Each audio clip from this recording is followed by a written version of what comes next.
Pour le bénéfice de mes collègues de langue anglaise, est-ce que je peux te poser quelques questions en anglais? Okay. Parce que CBC s'intéresse aussi à notre dossier. Samuel, what is your appreciation of these last 2 weeks? Mostly positive, mostly negative. How do you feel about these last 2 weeks? Well, the last 2 weeks have been to knowing each other and to connect as best as we can to know who is here and what are we best to do and to get involved in that movement. So the last 2 weeks was mostly that.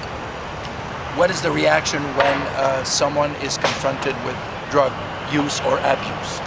We definitely discourage this type of action, and as a family we try to respond as fast as possible by calling safety checks, and then everybody hear that who are close to that safety check call come together, and we discuss about this issue in this moment when this happened, and we discourage the person to keep continuing it, and so that's the type of direct action that we take.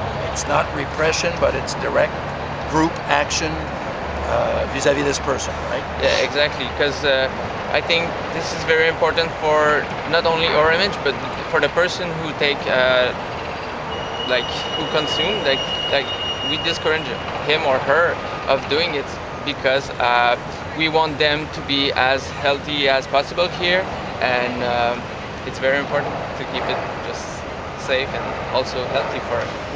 How do you approach people, because there's people walking through the park every day? How do you approach them, or how do they approach you? Well, personally, I do my best to say hi to everybody who came to the park and to let them inform that this is all about humanity before profit, and everybody inform the people who come into the park in a different way, but this is very the middle of the whole thing, like it's humanity before profit. So we explain that to everybody in a different way. Like personally, I do have the environmental way of explaining that this is very important to do something right now to change the practice that encourage excess economic profits over the well-being of the planet. So that's my explanation, but everybody explain it their own way. Do people sleep here every night, or do every once in a while people go elsewhere, a warm place to sleep? For sure, I would say the most people who are here sleep here overnight, and as myself, I sometimes have to say that once or twice a week I do take rest at a warm place to be in shape, and not just physically but mentally, and this is very important. That's also a point that we have to work on now to reinforce. Having a place where everybody can sleep in warm temperature, and so that's actually a call for the community to help us and support us by being here first, but also by bringing bigger tents that we can have more warm at night. Sorry, my English. No, c'est beau. J'ai perdu. Oh yes. Your group is planning on spending the winter here. Yes. So that's a major planning operation. It is actually. This movement is all about taking action right now about what's going on in the world and make it change. You mentioned something in your previous response about, and help me if I didn't understand correctly, you're making an appeal to the population to help you out with tents and stuff to help you go through the winter? Yeah, for sure. We're more than welcome to receive mattresses, sleeping bags, but also the most important need for this community is you to come up and to stand up and going out. Please don't stay in front of the TV, just come and join us as a movement, take part of it, knowing what it's all about. And if you can, yes, bring extra sleeping bags, food, but please bring peace. Bring yourself the best smile as you can to help your brothers and sisters being around here and knowing that cause. Dernière question en français, ça va être celle-là. Vous aurez besoin d'équipement, vous aurez besoin de temps, matelas, vous l'avez dit. Donc vous faites un appel au grand public de vous aider à passer l'hiver dans le fond.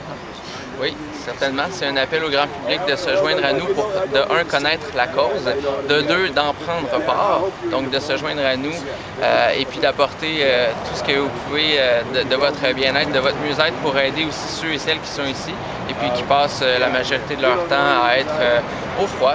Donc, c'est besoin de chaleur humaine, mais aussi besoin de chaleur en termes de matériel. Donc, c'est sûr que si vous avez des bonnes bottes chaudes, des bas de laine, des sleeping bags, des sacs de couchage, excusez mon anglicisme, oui, on a besoin de ressources, c'est sûr. Vous allez accepter des dons aussi en argent? C'est sûr qu'on accepte des dons en argent pour faire des actions autres que des dons qu'on peut savoir au niveau matériel. Par exemple, je pense à du combustible. Oui, on a besoin de bouteilles on utilise certains, comme on a une génératrice ici, donc c'est sûr que oui, on a besoin de dons aussi en argent. Merci à vous. On va faire, Jonathan va s'éloigner, on va faire un plan de toi et moi en train de poser. Le plan est plus large, plus inclusif. C'est bon pour toi, Jonathan? Rappelez-moi, Jonathan, pourquoi vous êtes là. Pourquoi je suis ici? Vaste programme, comme dirait le général de Gaulle, mais pour ce plan-ci, rappelez-moi pourquoi vous êtes là. Moi, je suis ici pour dénoncer personnellement les grandes puissances économiques de ce monde qui dirigent nos gouvernements et qui empêchent l'avancement de l'humanité au-delà. Donc, je suis ici pour dénoncer les profits excessifs qui se font actuellement. Et puis, pour dénoncer, c'est ça. C'est pour ça que je suis ici. C'était pas très précis. Alors, ce que